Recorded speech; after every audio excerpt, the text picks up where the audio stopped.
చరిత్ర సృష్టించిన నెల్లూరు పెద్దారెడ్డి చేపల పులుసు. రెడ్లు పేరు పెట్టుకొని రెడ్లకి నాకు తెలిసి నెల్లూరులో ఒక హుందాతనం ఉందనుకున్నా. ఒకడి వల్ల ఈరోజు ఆ హుందాతనం నేను కోల్పోయినా. ప్రసన్న కుమార్ రెడ్డి మీరెంతున్నా నువ్వు పెద్దారెడ్డి అవ్వాలంటే వేమిరెడ్డి ప్రభాకర్ రెడ్డి గారి లాగా హుందాతనంగా బతుకు.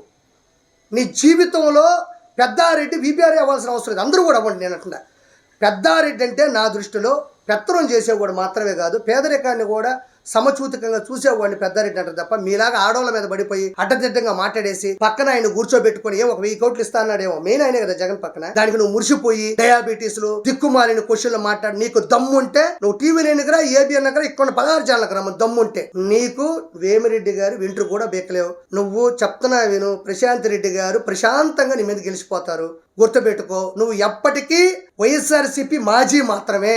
జీవితంలో ఆ పార్టీ రాదు. ఇందుకు మీరు మాజీ కోసం రాజీ పడాల్సిందే.